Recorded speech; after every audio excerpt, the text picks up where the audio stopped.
And Senator Samson Cherargei has tabled a motion before the Senate. And Senator Cherargei is a man in a mission.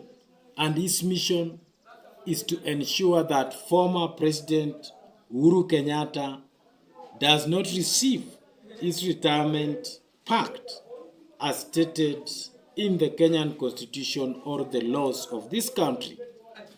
And this is happening when the president is marshalling up support from all the corners of this country to ensure that his re-election becomes successful. The president has traversed the country as beseeching and begging other communities to support him come 2027 general election.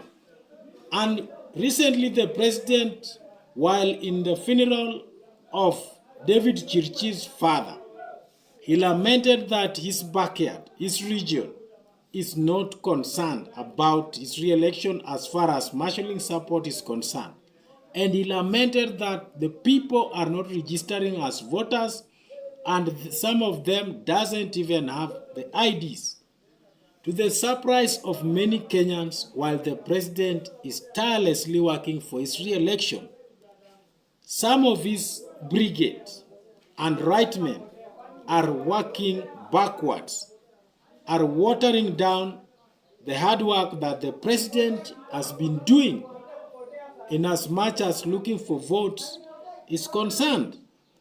And Samson Cherargei is continuing to spoil for President William Ruto by tabling this motion before the Senate to determine whether the pacts, the benefits that President Uhuru Kenyatta is enjoying are withdrawn or reduced.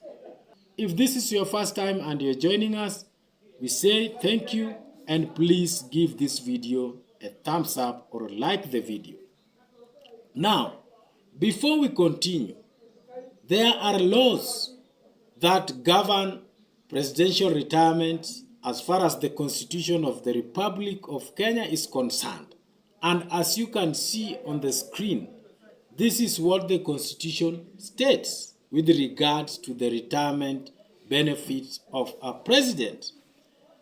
Now, let us look at some of the things or privileges that President Uhuru Kenyatta is entitled with regards to the Constitution. Number one, Uhuru is entitled to monthly pension that amounts to the salary that he used to earn while in the office. Number two, President Uhuru is entitled to state-funded security. That is why you see the policemen, security men funded by the government are always with President Uhuru, even though he is retired.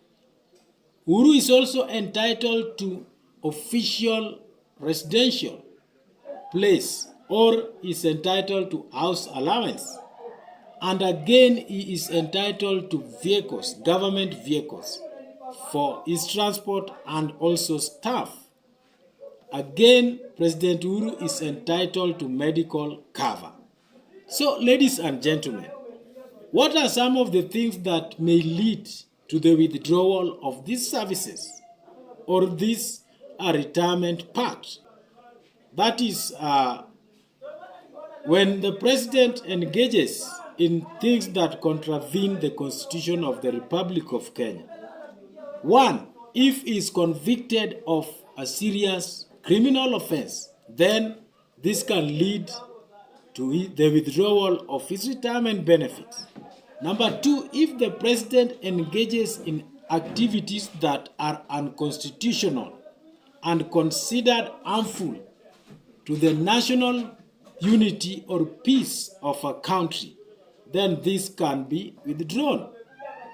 The president can also lose these privileges if he is violating the Constitution or legal provisions. So, ladies and gentlemen, those are some of the grounds under which the presidential retirement benefit can be withdrawn. And it is not always easy to go through with this withdrawal because you must back this motion with legal grounds or legal support.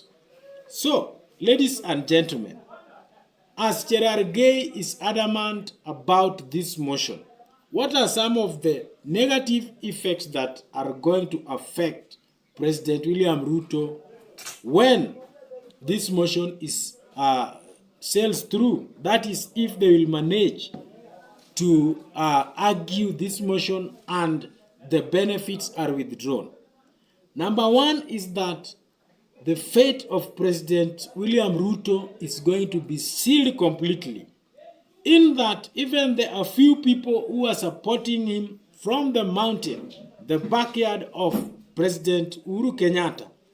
They are going to shift completely from supporting William Ruto, and they are going to ensure that he become a one-term president, because they are going to be very, very bitter and very angry. Because from the public domain, you have seen how Rigathi Gachagua has talked about the issues that are affecting Kenyans with regard to this regime. So this is just but adding or increasing President William Ruto's downfall as far as 2027 general election is concerned.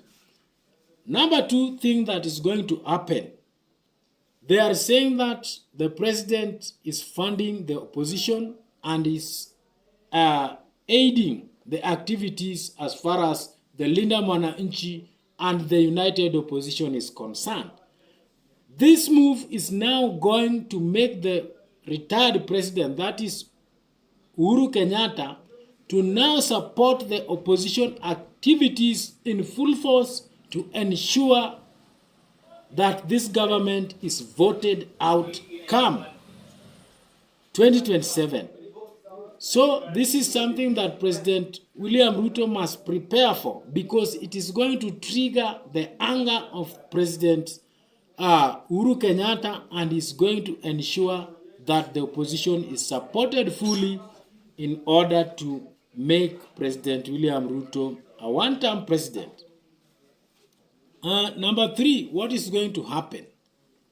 This is going to lead to a legal battle between the government and the former president.